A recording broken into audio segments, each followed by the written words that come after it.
अस्सलाम वालेकुम dear students. आज हम फर्स्ट ईयर केमिस्ट्री का chapter number 6 chemical equilibrium start कर रहे हैं और इस वीडियो में हम इंट्रोडक्शन लेंगे केमिकल इक्विलिब्रियम का। लेकिन केमिकल इक्विलिब्रियम पर आने से पहले हमें केमिकल रिएक्शंस के टाइप समझने होंगे। तो चलिए इस पर स्टार्ट करते हैं। Types of chemical reaction. तो दो टाइप्स होते हैं केमिकल रिएक्शंस के, irreversible reaction and reversible reaction. Irreversible reaction किसको कहते हैं, हम कैसे डिफाइन करेंगे?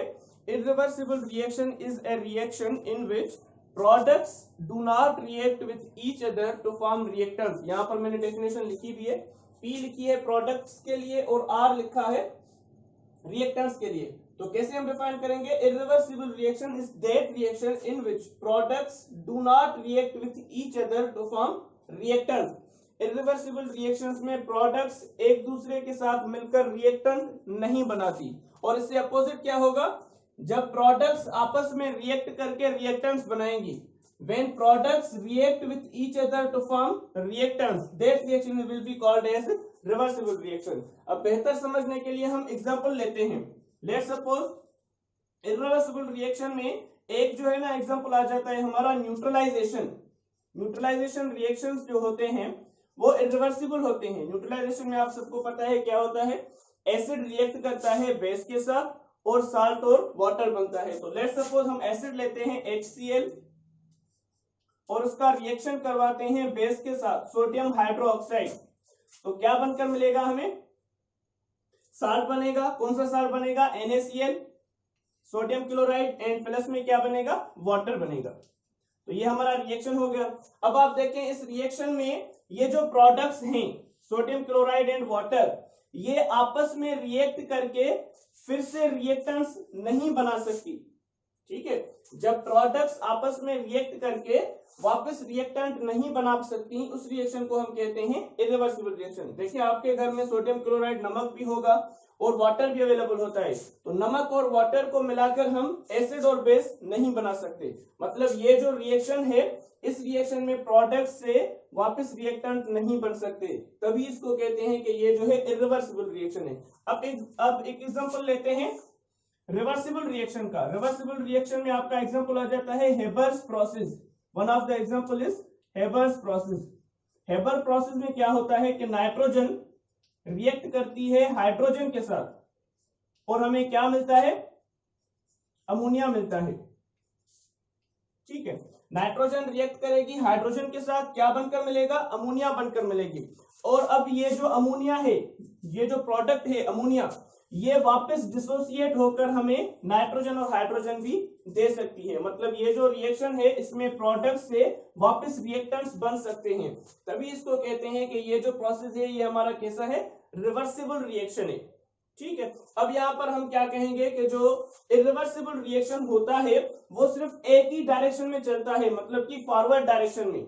फॉरवर्ड डायरेक्शन कौन सी है? मतलब रिएक्टेंट्स से प्रोडक्ट्स बनेंगे, रिएक्टेंट से प्रोडक्ट्स का बनना ये फॉरवर्ड डायरेक्शन है, और प्रोडक्ट से वापस रिएक्टेंट्स का बनना ये बैकवर्ड डायरेक्शन है। तो इरिवर्सिबल रिएक्शंस जो होते हैं वो सिर्फ एक डायरेक्शन में चलते हैं, हम कहेंगे proceeds in forward direction only. ये जो है सिर्फ फॉरवर्ड डायरेक्शन में चलते हैं। ठीक है, मतलब रिएक्टेंट से प्रोडक्ट्स बनेगी और प्रोडक्ट से वापस रिएक्टेंट्स नहीं बनेंगे। जबकि ये रिवर्सिबल रिएक्शंस जो होते हैं ये दोनों डायरेक्शंस में चलते हैं, फॉरवर्ड डायरेक्शन में भी और बैकवर्ड डायरेक्शन में भी।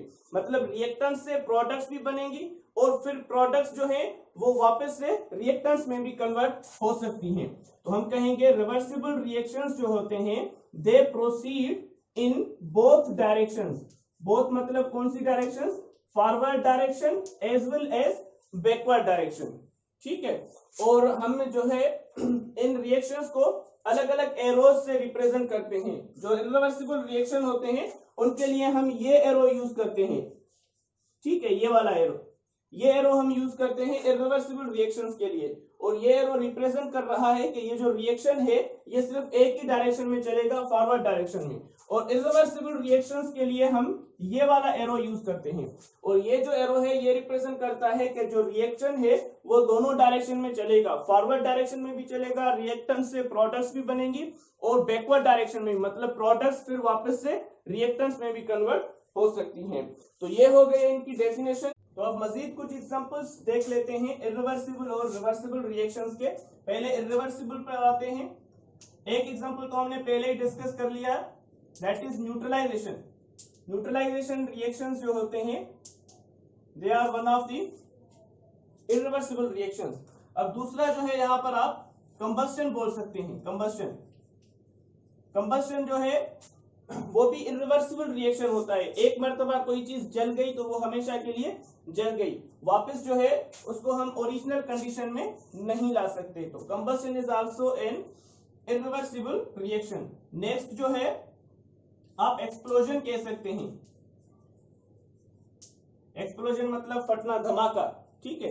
बम जो होता है वो फटता है, उसमें केमिकल रिएक्शंस होते हैं, और वो जो केमिकल रिएक्शंस होते हैं जो बम के फटने के दौरान होते हैं वो भी क्या होते हैं, इरिवर्सिबल होते हैं। एक दफा बम फट गया तो फट गया, अब उसको वापस हम जो उसके जो रिएक्शंस है उनको बैकवर्ड डायरेक्शन में हम नहीं ला सकते। तो एक्सप्लोजन जो होता है वो भी इरिवर्सिबल रिएक्शन होता है। And other example is fermentation.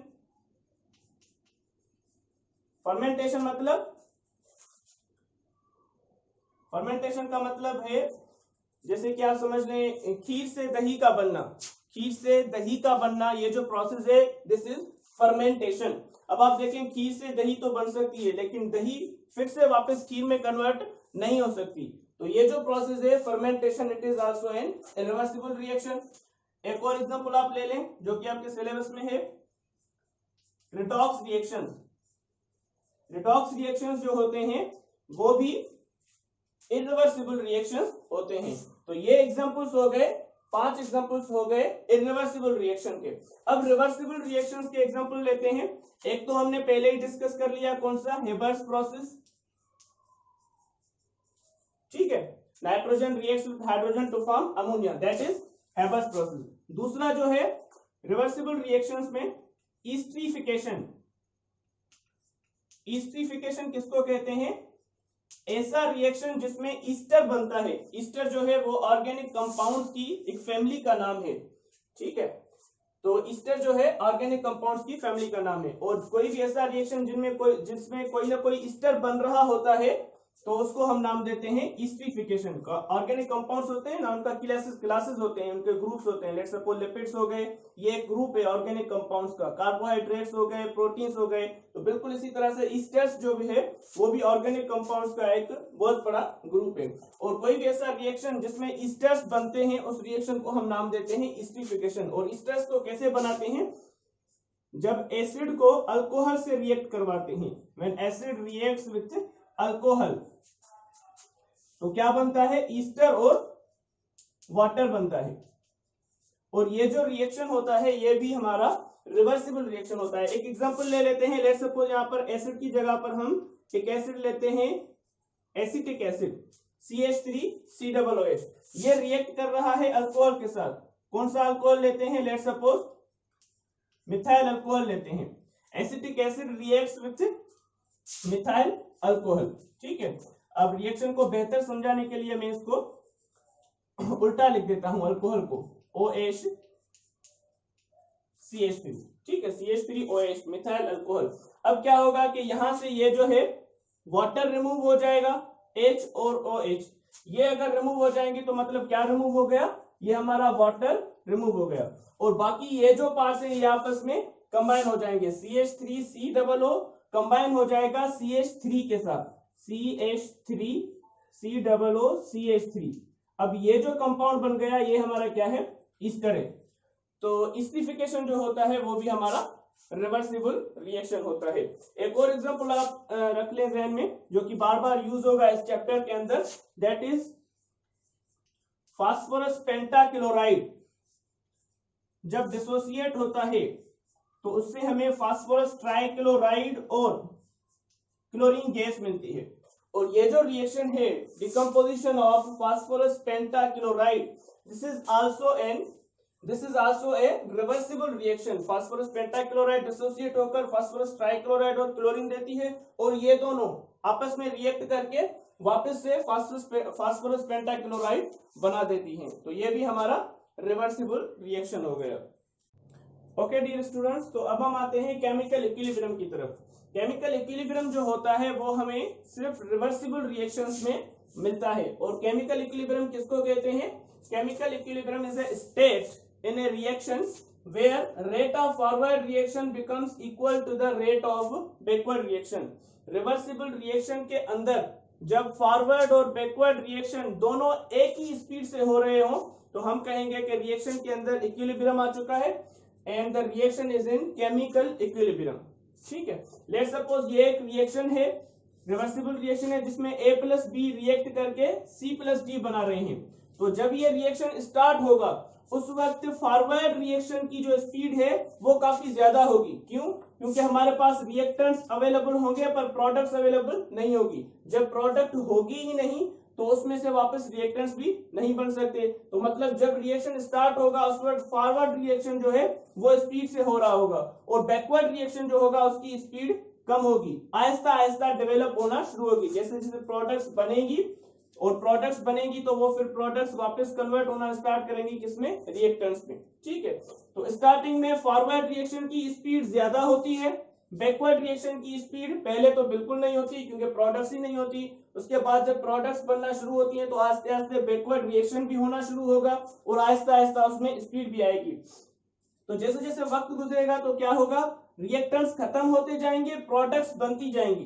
ठीक है, फॉरवर्ड रिएक्शन की जो स्पीड है वो आहिस्ता आहिस्ता घटती जाएगी, कम होती जाएगी और बैकवर्ड रिएक्शन की जो स्पीड है वो आहिस्ता आहिस्ता बढ़ती जाएगी। और एक पॉइंट ऐसी आएगी इस रिएक्शन के अंदर जब ये दोनों रिएक्शन एक ही स्पीड से हो रहे होंगे, दोनों रिएक्शंस की जो स्पीड है वो बराबर हो जाएगी। Rate of forward reaction will be equal to rate of backward reaction.